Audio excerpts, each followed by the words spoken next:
I'm Inés. I'm a creative consultant specialized in AI. I help teams, brands, and individuals navigate change, but without losing their essence of blending human creativity with technology. My work normally focuses on making AI approachable and also inspiring. So I use a lot of storytelling, design hands-on exercises, workshops, and strategies that connect innovation with people.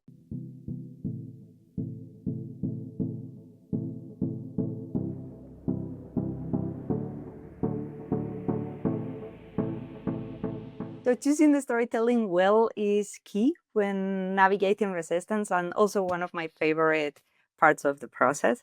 So my most effective storytelling so far in AI transformations is the traveling storytelling because AI involves transformation and traveling takes you from one place and you land in a very different one. So it's very, very effective. The metaphor also allows to play with it because you have different steps throughout the journey.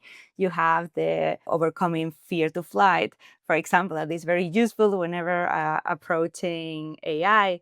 You also have safety procedures where you can talk about responsibility. You have cruising altitude when you can already start working with different tools, workflows, find turbulences like we do when traveling, and also landing plus unpacking your learnings or even review what you take as a souvenir with you.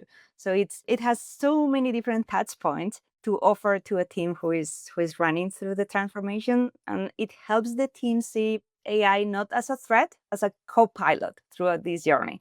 So it's engaging, and especially for a creative audience, fun is also the best way to make anything memorable. So it also helps be memorable in there. And you also ask about outcomes. The first 30 days are key, like in anything actually. So if there's resistance or fear, after 30 days, normally it turns into curiosity and small daily experiments. Also, if people were already using AI, that happens often, it normally makes them confident, trust their process, and they become champions for their colleagues. So it's also super useful that they are engaged throughout the journey. I've seen even designers saying in the first lesson, I hate AI directly, whenever being asked.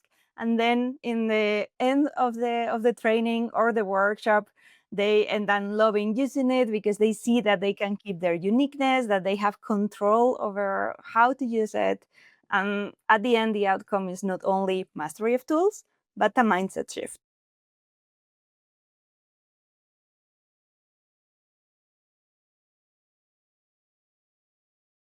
Nowadays, I see two different groups as huge opportunities. The first one is mid-sized teams. This includes small creative agencies or internal creative teams from any company, actually, that may take longer to start the structured transformation, but they need not generic training, but ad hoc support because they have very specific needs and they don't have the time and learn and development initiatives that huge companies have. And the second will be bigger companies that went already through this transformation, but they don't see enough adoption. They are seeing now the results of that transformation, and they need follow-up actions beyond the basic trainings. So hackathons, creative workshops, things that are not how to use AI in your process anymore. So one of the biggest untapped opportunities, especially in the creative industry, I'll say also is that how do you use AI where it's not visible? I think many companies focus on AI generation, video generation, copy, but not so many focus on strategy, research, quality control, user insights. So those things that are not so visible, but are sometimes take us more time than creating images and videos in our projects. They are overlooked, but very powerful and require not only learning, but a detailed self-awareness process to map your process and make sure that whatever you do with AI is useful for you and it keeps your essence and your brand essence too. I think you had another question here about the philosophy of AI-powered human-driven. So I think that several creative sectors are still underserved when it comes to meaningful AI integration. I see it often in education, independent studios, again, smaller teams, publishing, craft-based industries that were struggling. Shouldn't I use AI? Like it can be fashion, illustration, So often these sectors lack access to innovation pipelines because they are smaller or they take longer to take these actions and feel overwhelmed by tech. So they don't need more tools. They probably need more context, time, support to translate AI into something that actually fits their values, their workflows. So that's where I think my AI powered human driven approach becomes key because I don't push for automation for huge efficiency first. I focus on empowerment. I work with teams to map their creative DNA. So they define what they want to protect and explore where AI can serve rather than replace what they do so they feel authentic still using AI. Not about replacing creativity, it's about protecting what makes them unique. And once people feel in control of that, resistance turns into curiosity by itself.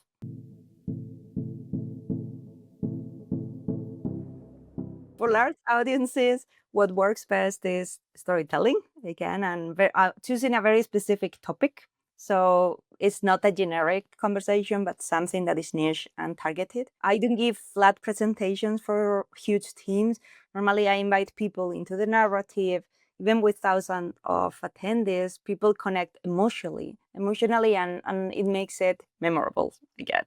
So I share real stories, hands-on use cases, personal moments, because transformation starts with empathy for any of them. For smaller teams, it becomes more experiential. So we have the chance to map their workflows together, to do role playing, co-creating their creative processes, and exploring use cases based on their specific needs together. So there are a lot of exercises, a lot of time for reflection, for working in teams.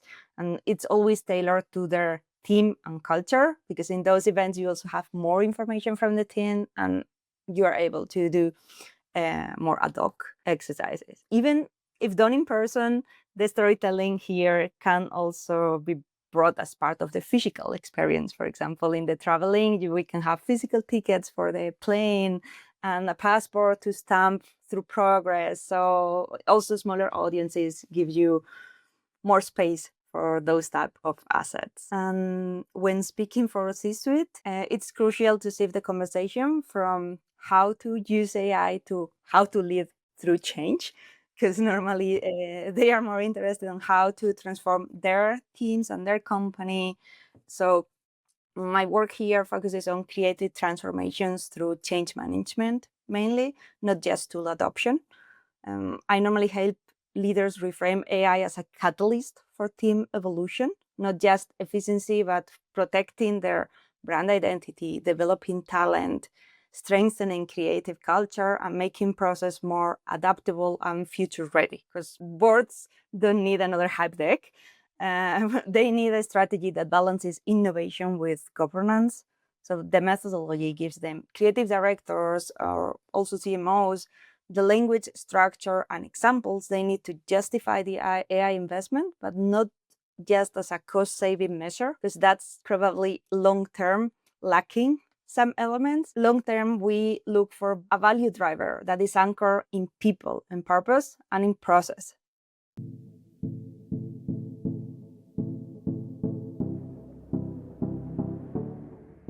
Gaia was born as a way to show that AI can actually amplify values. So not just automate outputs, but instead of using it to sell more, we used it to spark conversations about sustainability from a fresh and symbolic voice. The challenge for organization is not just can we do it, but should we do it?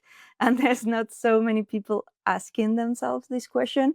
So in my workshops, one of the most powerful tools is having each participant create their own personal AI ethics guide. And if we're working with a corporation, we also have leaders doing it. So defining their yes, no, and it depends zones. So when the time comes, they have clear rules to follow and they don't have to individually wonder what to do in this case. So that instantly shifts the perspective from fear to empowerment, because it's no longer about what AI is doing, but how we choose to use it. And about the frameworks, when doing workshops, I also share a basic framework as their guide, just as a basic, because again, I think this is very individual for the corporation or for the specific individual using it. It's normal that each and every one of us use AI differently because we are different people with different ethics and different way of working. So normally I talk about transparency, encourage your team, your colleagues to talk about where they use AI. Don't be ashamed to explain to your boss, to explain to your colleague that you use AI. So let's normalize that. Optimize your use, again, to be responsible with sustainability. So learn prompting techniques, choose when it's worth using AI versus using it everywhere without thinking about it. Respect the individual property. I think that's a basic one. So don't use images or voice or anything that you don't have the right for it. Remember that it can make mistakes. So we're also seeing a lot of fake news. We are seeing information taken out from AI. So always double check your sources. Be aware of bias because history is biased. So don't forget about it. Double check your own criteria whenever doing something. Recheck if there's some bias and contribute to a better world too.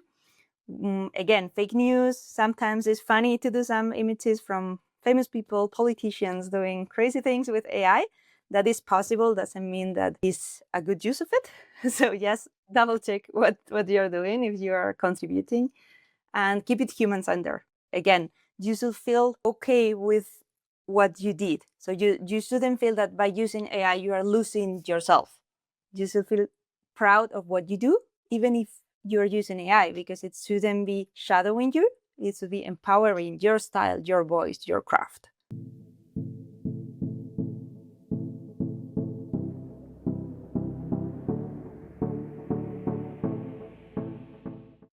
So looking ahead to 25, 26, I'm most excited about how AI is becoming a true ally in the evolution of personal, but also collective creativity. So it's not just streamlining work. Now it's helping us shape creative direction, build unique styles, and curate full visuals and conceptual ecosystem. My focus is shifting towards helping creatives and brands define and refine their signature. So how they look, how they feel, how they show up across touch points, and how to use AI to support that without losing authenticity, without losing your essence as a brand. It's not about automating everything, but about expanding it. So experimenting faster, pushing the boundaries, and what's creatively possible.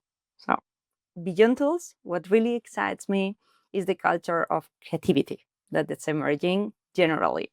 So creative challenges, live sprints, hackathons, collaborative experiments. Again, we went through that basic transformation in many places, and now there are other opportunities appearing that are immensely creative and not using AI as a shortcut, but as a way to live more inside the creative world. So with more play, failing quicker, taking more risk because you fail quicker, and more room to surprise ourselves. And within the ecosystem, I think you have amazing group of speakers. So honestly, I'll be excited to collaborate with any of them. The diversity of perspectives is huge, and not only people that do things similarly to me. I think it's also super interesting to collaborate with people that are really on the opposite side, like for example, not a human angle, but a highly tech angle or automation angle, because I think it can be a great merge. And that said, I feel very aligned with Tara.